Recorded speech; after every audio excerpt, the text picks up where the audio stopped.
Welcome to Georgetown Preparatory School, a new venture here for DMV Stream. High school swimming. We'll have some growing pains here tonight as we go through this swim meet between Georgetown Prep, Landon, and DeMatha. But I'm sure you're going to enjoy it. And Matt Fetter's along here with Josh Klotz. And Josh, this is an interesting part of the season for these kids. Christmas training, that slog during Christmas is over, but the championship meets are still a little bit away. What's the mindset coming in here tonight? You know, it'll be a great challenge for all three of these teams, coming off of intense doubles for winter training. We're about a month or so from the biggest meet of the season, so it's going to be a great testing point to really kick off the championship season for all three teams. All these teams with different goals in mind, but you still want to come home with a victory. This is actually a triple dual meet. All three of these teams the scoring will be a dual meet scoring against each other, kind of a round robin all in one night here. So that's an interesting concept here tonight as well.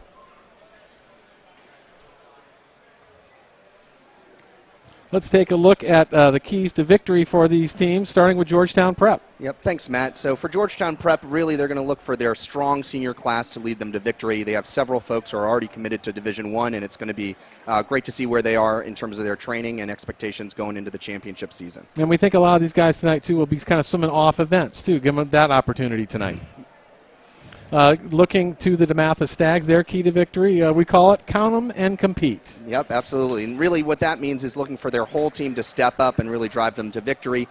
They have a couple key strong swimmers, senior swimmers, hopefully who will be some bright spots amongst the other swimmers here today. So score points from top to bottom, count them up, and keep competing no matter what. And for Landon, the key there would be to have an open mind. They have a couple folks who are facing some midseason injuries, and again, they're hoping to overcome those and really try to challenge Georgetown and DeMatha here today. As we get ready to look at our swimmers to keep an eye on, there'll be probably 2 heats of almost every event here tonight. They'll be swimming in 9 lanes across the pool. Lane 1 is down there at the bottom. Here's the order of events here, starting with that 200 medley relay. Yep. Shortly following the 200 medley will be the 200 free, followed by the 200 individual medley, and then the 50 free. Then we'll have a short break, following by the 100 fly and 100 free. We're going to wedge some diving action in here as well. You don't get to see that very much on television, especially DMV Stream, another new event for you here tonight. And then after the diving, we'll pick it up with the big distance event, 500 free. The longest event of the day, Matt, will be the 500 free, followed by our second relay, the 200 free. That's a sprint where all swimmers do a 50 freestyle. The next event, individual event, will be 100 backstroke, followed by the 100 breaststroke, and then we'll close the afternoon with the 400 freestyle relay. And that 200 free relay, a relatively new event in the history of high school swimming, right? I know when I swam back in the late 70s, there wasn't a 200 free relay. I think the event was added about 15 years ago or so, and it's still actually an optional event for certain high school meets, but we are competing the event today. Again, I think the coaches probably agreed that it's best to start competing that as we head into the biggest meets of the season and really get some extra sprint practice in. Well, here's a little bit about us. We love to talk about ourselves, right? Of course. I was lucky enough to swim at Michigan State, held a couple of school records there in the distance events. I was a captain my senior year. Go Green. My dad was the swim coach up at Michigan State, so I am a Spartan through and through. You spent some time down at University of South Carolina. I did, Matt. So, collegiately I swam at South Carolina, and over the last 6 years I helped to coach Gonzaga College High School, a private school in D.C., competing against some of the teams we're facing today. I was lucky enough by default to win All-Met Coach of the Year last year for our championship season, and just a fun fact, we won 5 straight WMSL championships during my tenure there. WMSL, I love that. It's the I'd like to buy a vowel championship, Absolutely. Right? How do you pronounce that, huh? Longest acronym in swimming history. Getting ready for the 200-yard medley relay.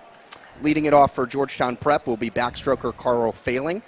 He will be swimming in lane number 6. We should set up the lanes, too, as well. There'll be the 3 schools will be swimming in the same lanes throughout the night. And as we said, lane 1 will be at the bottom of your screen, and that will be Landon, and then DeMatha in 2, Georgetown Prep in 3, Landon again in 4, DeMatha in 5, Prep in 6, and then Landon again in 7, DeMatha in 8, and Prep in 9. So they have the first heat up here for the 200-yard medley relay. Backstrokers start this one out. A couple lanes to watch, Matt, would be lanes 4, 5, and 6. Those are the A relays for all 3 schools. Look for Prep to jump out to an early lead. But DeMatha has their sprint breaststroker, Sterling Smith, in lane number 5. Officials checking out the starting horn, getting things straightened away here as we start this meet. It takes so many people to put on a high school swim meet. It really, it's an army of volunteers down there, not just the timers, but everybody else who works the table. It just takes an awful lot of people to pull this off.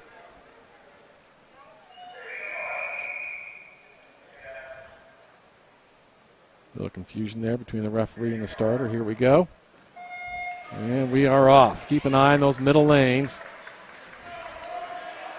Backstrokers going about halfway down the pool before they pop up. When do they have to pop up by? Sure, 15 meters underneath the water. And so you'll see the strongest backstrokers really swim the majority of the race completely underwater. Right away, Prep and DeMatha jumping out to an early lead here.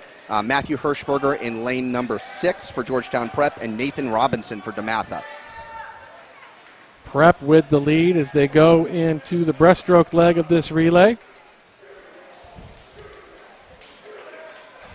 You can start to see Sterling Smith pulling back into the lead for DeMatha as he comes off that wall.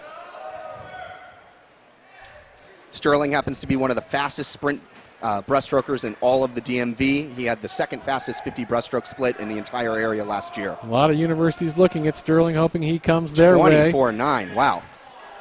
Great split. Now we're on to the butterfly leg. For Georgetown Prep, Carlo Failing, and then for DeMatha, Deontay Jeffries. And they're right back even here. Great race here to start the evening here. 200-yard medley relay. And it comes down to the freestyle sprinters entering the water together. For Prep, we have Sam Tarter and Cade Jackson is swimming for DeMatha.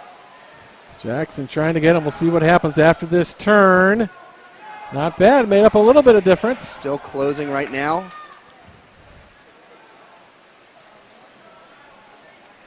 Sam Tarter starting to swim up right to victory, 21-8. So Prep starts out with a nice victory here, the 200-yard medley relay.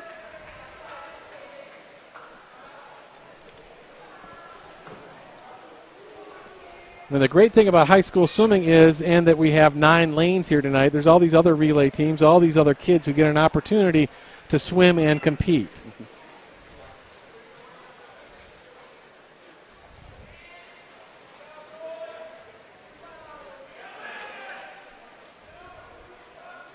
And I love watching the coaches, too, while these, if you will, B and C relays are swimming. They're coaching those guys just as much as they coach their A teams. Absolutely. Lots of splits to get down.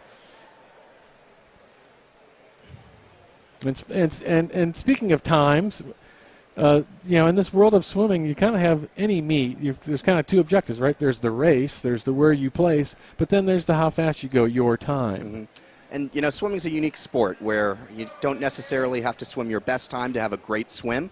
So these coaches here are looking for a couple key benchmarks, whether it's fast turns, a great start, a solid split. Again, trying to set themselves up for when the rest does come later on in the year. Good look at the readout board there. When we asked the coaches about their keys to victory, didn't one of the coaches, I think it was the Landon coach, talked about he's really big on starts and turns and the details. Absolutely. And for Walt with Landon, he's in a bit of a tough spot. They probably have the smallest team here on the deck today, facing some couple key injuries from their senior leaders. They really had to diversify, and he told me earlier this afternoon that they were choosing to stack the 200 free and the 400 free relay, which, again, hopefully later on in the meet they're able to get up right there and potentially win either one of those races. So heat 2 now of the 200-yard medley relay. And we also want to point out, so we were handed heat sheets before this meet started, and we were warned as we received these heat sheets, well, things are going to change. And I think that's one of the best things about high school swim meets is that the lineup can change at any moment. Up until the starter goes off, you can swap any swimmer for any event, which, again, keeps announcers like ourselves on our toes. Exactly. Both of these relay teams that you're seeing right here are from DeMatha in lanes 2 and 5. So, again, another great opportunity for these kids to compete.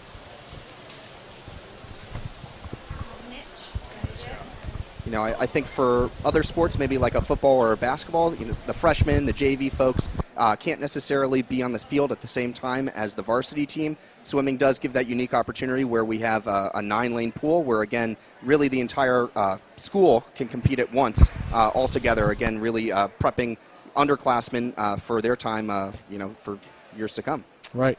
And it also always amazed me how some of these kids who aren't the fastest swimmers, but they work just as hard as the fastest kid on the team does day in and day out. Their mindset is the same as, the stud swimmer. They have their goals. They have things they want to accomplish. And a lot of times those folks are the most fun to coach. They're the most dedicated. They have the most room for improvement. And again, it's amazing with a little bit of dedication, really what an entire season put together can show in terms of dropping time. Right. One more leg here of our number 2 heat of the 200-yard medley relay.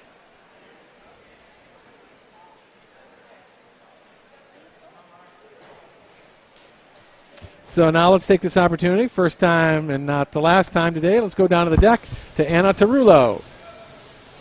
I'm here with Andrew Omenich. Andrew, how did that first swim feel today? It felt good. We were super excited to swim the medley. We don't normally put that group together, but we're just testing new things out for our upcoming championship season. For Metros, we'll probably have a different lineup in, but we're just playing around with who can swim what slot, so we're excited. And what were your goals today going into that 200 medley? We knew that we were going to win it. DeMath is a good team, but we know that our medley is strong. All of our relays are very strong, and we're expecting to win the meet. So, thank you, Andrew. Guys. Thanks, Anna. We'll go down to Anna often throughout the meet here this evening. She'll get insight from the swimmers down on the deck.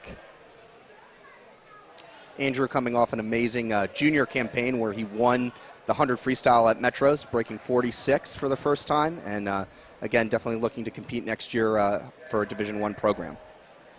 All right, now heat number 1 of the 200-yard freestyle.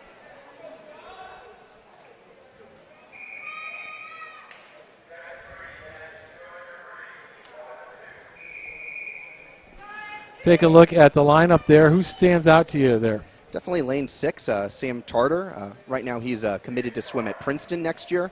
Definitely one of the fastest 200 freestylers returning from last season. His seed time here in our heat sheet is 1:38.5.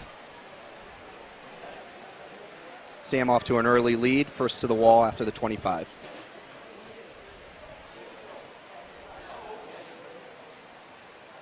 Looks nice and easy so far, controlled. Matt, keep an eye out for lane 4 out of Landon, Jacob Rosner. He is a freshman.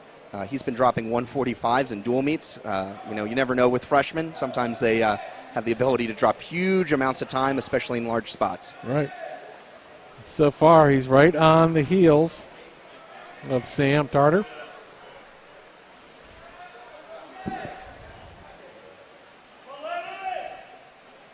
Also, during these races, you can see where everybody is. Mm-hmm.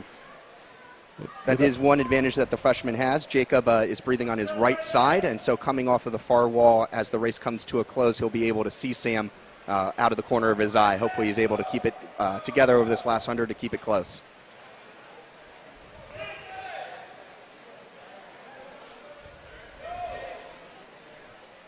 Sam looking very controlled as he goes into the final turn. Does.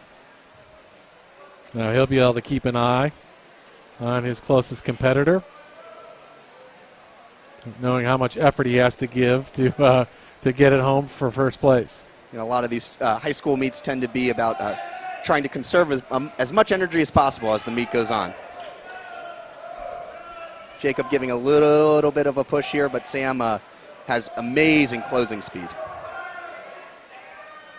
Sam touching first, splitting 27-26 on that last 50. Jacob actually outsplitting Sam, closing in under 27 seconds. So he brought it home nicely, but not enough to get the first place, and a nice battle there for third place finish. And that's the other thing we'll see throughout the evening. The great races aren't always necessarily for first place. It might be for second or third or fourth. Got to keep your eye on the entire field. In this dual meet format, first place is 6 points. Second place would be 4 points, all the way down with a fifth place finish being 1 point. Good to keep in mind in terms of watching the places to see how this really will turn out towards the end of the afternoon.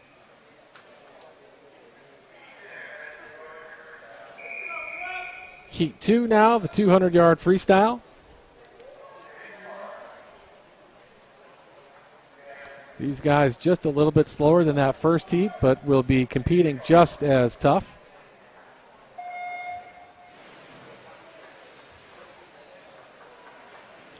So speaking of how they're scoring this, so it could get confusing, right? Because it's really 3 dual meets going on. So if I finish third in my heat, doesn't necessarily mean you're finishing third across the board in all of the other meets. So, right. So I could be getting first place points for that dual meet, for right? Placing third. Yeah. I do think that's a scenario that we're going to see a couple times throughout today, especially when it comes to the meet between DeMatha and Landon. Mm-hmm.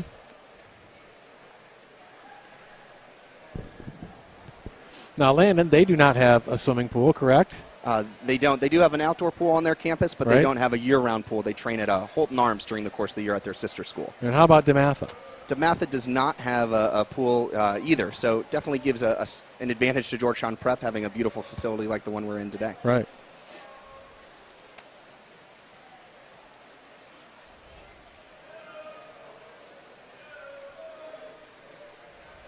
Lane 6 taking a commanding lead early on in this second heat of the 200 freestyle. Andrew Mister, if our heat sheet is correct, with this nice lead right here.